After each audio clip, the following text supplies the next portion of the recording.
So, ladies and gentlemen, this is Vikas from Join Dota, and I'm accompanied by Merlini Wu, quite a famous Dota 2 caster and analyst. Sorry, Merlini, we didn't brought a top. I mean, like, I know that you often do the interviews in tops nowadays. My parents actually sent me an email, and they're like, "We saw that you was in the bathtub with another guy. That was silly. Don't do it again." Love mom and dad. And I don't actually know how much they know about what I do, actually. You don't know how much your parents know about what you do. Yeah, well, my parents, is pretty easy philosophy. If I don't ask for money and if I don't do anything illegal, they don't really care what I do. So I have a much different relationship from my parents than most.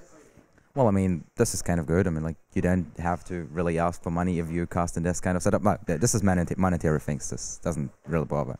So yeah, you're a Dota 2 caster and analyst. But what are you actually like doing at the event? I mean, like for people maybe not watching all of the games and stuff, because I seen you at panel and casting and hosting a little bit. Oh yeah, of course I watch all the games. The last game yesterday was just absolutely ridiculous, and you just can't miss out on that sort of opportunity. If I'm like, you know, chilling there talking to people or eating, I'm still trying to watch the game. So yeah, I was analyst for the first best of 3, and I casted the last 2 best of 3s with Capitalist. My first time casting with him. He's a great guy, and it's very awkward because I think every other LAN environment that I've been in, I can't actually, the players can't actually hear me, and at this event they can, so we really have to watch what we say, and then we can't move the camera to like Roshan because they hear the boom, Roshan's beating your ass down. You know, the players are going to hear, they're like, oh, you know, we know Roshan's going there, so we have to like click on Roshan to check his HP so the audience knows, and then like talk about something else, and then when smokings are happening, especially if both teams are smoking, we have to like look for other material to talk about. So it's a little bit unusual in terms of casting, but we're adjusting on the fly. Aren't they wearing like the soundproof headphones? Supposedly, yes, but I mean, it's a crowd of like 15,000 people. If they see something that's about to go down or something that's crazy, you know, they're gonna hear it and they're gonna relay it to the crowd because they're right in front of the players. Okay, actually I plan on like touching ESL a little bit later, so I wanted to hear like a little bit stuff. What do you do besides ESL? I mean, like you're casting with BTS. Are you freelancing or are you actually like an employee of them? Well, I am an employee. I cast their events, and if there is something that's not a conflict of interest, for example, ESL, there's nothing else that's going on for BTS at the same time, then occasionally I'll cast other events, and something like TI4 too. It's not like Val contracts out.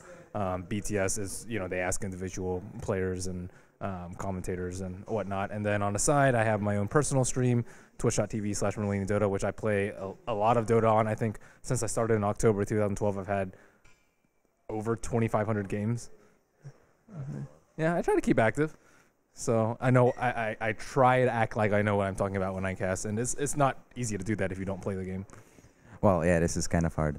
So yeah, we talked about ESL already, and I mean, like you casted pretty much the craziest game so far in the event, and well, for a pretty long period before that as well. So I'm talking about Cloud9 versus Alliance, and yeah, game 2, Alliance went full red once again. What is your take on that? Well, I always thought of AdmiralBulldog as a really, really good player. He obviously won TI3 last year, but his performance didn't like exceptionally stand out to me like this particular game. Every other game is like, oh, you know, they played really well as a team. Everyone carried their own weight. But this particular game, I thought AdmiralBulldog just absolutely blew my mind with the plays that he did, the reaction, and just the decision making that comes with Nature's Prophet. Most of Nature's Prophet, you're like, okay, yeah, they're annoying, they're ratting now and then, but the level that he does it, he just like messes with the opponent's mentality so much that they're gonna break at some point. And Cloud9 showed exceptional resilience in the 80-minute game, but eventually they were just forced into really bad decisions. They're like, well, they always have this nagging thought in the back of their mind, we might get megged, we might lose a Rax, even if we win this fight. And that happened a lot of the time. So I actually thought their lineup was going to lose. Alliance's lineup was going to lose way earlier than it did. Just going into the game, looking at the lineups, like, okay, they have a lot of gank, but their late game is very, very poor compared to what Cloud9 how to bring in. They got good farm on their other heroes, but the execution and item choices too, I think were phenomenal on Alliance's part. Cloud9, still developing team, didn't win TI3, so you can't expect, you know, Alliance's level of play from them, but fantastic match. Well, I actually really liked like the Bulldog doing kind of the Chinese kind of thing, like items on the courier, flying the courier out, switching the neck for book and sending just them in, swapping back out again. And I really like his new way of playing the Nature's Prophet. It comes online way earlier. But we also saw Cloud9 nearly taking the game, going for the base rush in the end with the Faceless Void chroning too. They nearly succeeded, but I think like they lost it because Sing Sing, he was like killed at the beginning of the fight, and then they just lacked the damage.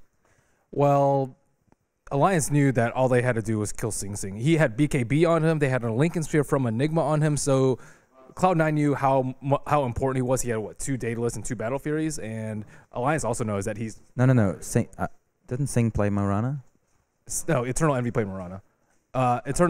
Eternal Envy, yeah, he did die at the beginning of the fight too, which is quite surprising. But if he dies, it's okay. He probably did his job because he has Manta Cell and Scotty, so he's taking like 2,700 HP as a Marana. So, I mean, he probably could have gone different items. The game would have gone a lot differently, but I'm not going to say that Eternal Envy lost him the game. By no means did he play poorly. So there were a lot of things that could have gone different for them. I mean, on the flip side, you could look at Alliances. They had a one relocate out where they just barely missed Loda, and that was a pretty big game changer too. So there were so many small things in that game that could have swung it one way or another. Well, I mean, this is kind of normal in an 80-minute game. So there was actually another kind of hiccup. I'm talking about Fnatic versus AG. Fnatic managed to beat them 2-1, and well, at least the third game was really stomped by Fnatic. So they really clicked with Excalibur, and he nearly doubled his hero pool pretty much during the event. So what do you think of them as a team? I think that they're really good with Wisp Tiny, and Vici overestimates overestimates the Tinker and the Meepo. A lot of teams have dealt with Tinker and or Meepo. Tinker has solutions. Doom with Blink or BKB or Shadow Blade is very, very good at picking him around the sides. Clockwork, as we saw Alliance do, Wisp, Nyx Assassin. There's a lot of things that you can actually play against them.